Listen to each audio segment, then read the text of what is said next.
I'm Julia, and guess what? I'm not a gangster. This is just fake from this past weekend when I was at the Jack Summit in Toronto. 200 of us from all across the country, from high school and university, we got together for the weekend. Why? Well, let's look at this. What does it say? Anything is possible. This weekend was about anything being possible, and specifically about anything being possible when it comes to mental health. I personally have felt the effects of stigma. I can't just say, oh, I can't go to work today because I'm so depressed I can't get off the couch, because then I'm just seen as lazy. One thing that stood out to me this weekend too is that when you hear other people's stories, you hear all these other diverse ways that stigma and lack of mental health treatment is causing pain for people when mental health itself already causes enough pain. So anyways, I'm not going to focus on the negatives because this weekend was pretty positive. Let me show you why. I'm going to use this shirt as an analogy. This shirt is from the Toronto American Girl store. I happen to work at the American Girl store in my city, and therefore I'm kind of obsessed. So when I went to Toronto, I had to get a shirt from the store. In fact, I kind of dragged along 4 other people. Now, in most situations, if you had 2 guys and 2 other girls coming with you, and they were university and high school students going to a doll store, they'd be pretty upset. But everybody was super pumped because I was passionate and I was happy.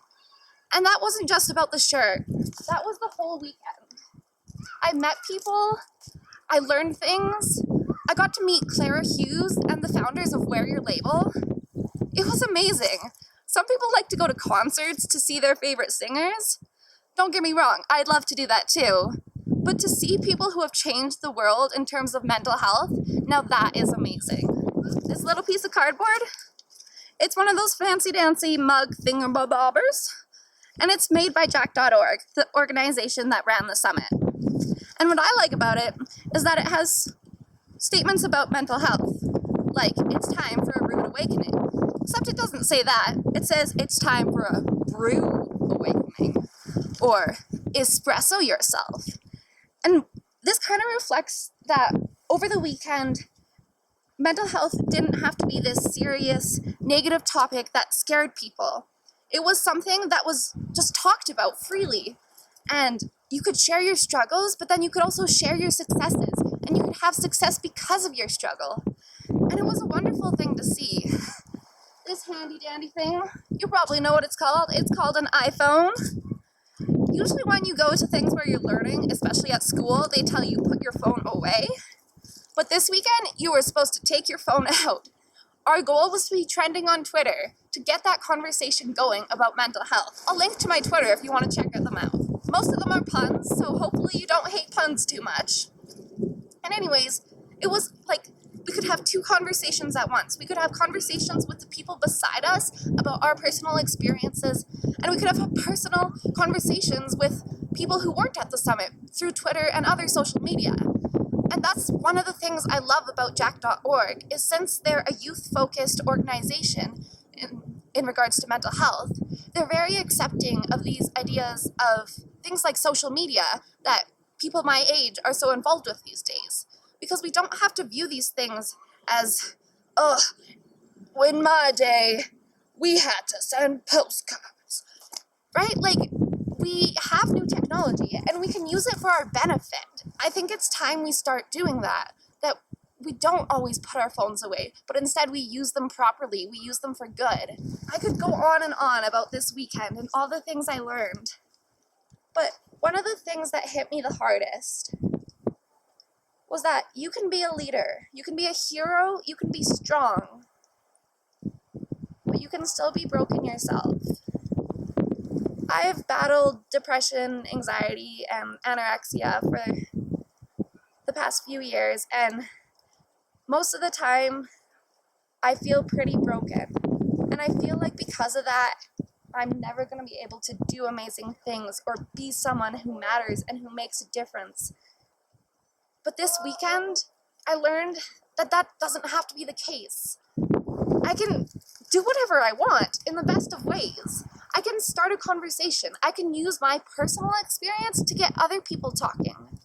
Because I've gone through what I've gone through, I now have a strength that'll let me do more. And although my struggles make it hard to get up and do things or believe in myself, I'm learning to use my struggle as my strength. And why? Because, like with this shirt, I have passion. And that was another big takeaway from the weekend. Passion equals power. When you have a need and you have passion, you have power to change whatever you need to change. And being around 199 other students who thought the same way, I really believe now that we can make change. We can start talking about mental health. We can make it so that you're not ashamed to say, I'm too depressed to do this right now. We can make it so that taking a mental health day isn't a joke. And eventually, we can make it so that when you finally are okay to go to counseling, you can actually get into counseling instead of waiting months. We can make it so that you don't have to go to several provinces or states away to get the proper treatment for an eating disorder. We can make it so that mental health and mental illness is about treating that mental illness instead of having to navigate a system and avoid stigma and be silent. When I think back on this weekend, it's overwhelming. It is hard to take so much in at once on such a big topic that does mean so much to me. But sometimes we need those big things to happen to realize the big changes we can make. Because it's really easy to think that I'm just this small in a world that's this big. And yeah, I am this small in a world that's this big. But my voice can be this big. And my change can be that big too. And now I've got the ideas. I have friends who can help me through it. I have the belief and the confidence in myself that I can make change. And I'm prepared to make change. If you ever get the chance to go to the Jack Summit, to be involved with a Jack.org chapter or hear a Jack talk, or any other mental health organization, if you have the chance to be a part of this movement, do it. Regardless of if you personally struggle with mental illness. Because 1 in 5 of us have mental illnesses. So that means if you don't have one, you most likely know somebody who does. But 5 in 5 of us have mental health. We all have to care about our mental health. Because otherwise, if your thoughts don't work out, how can life work out? Because it's the perspective that you go through life with. And we deserve to go through life with a perspective that makes us happy and fulfilled. We deserve to be happy. And I'm not gonna let stigma or the silence or the shame get in my way anymore. Jack Summit has inspired me to continue doing what I'm already doing and now to do even more. And so I hope you join this movement because I believe we can make a change.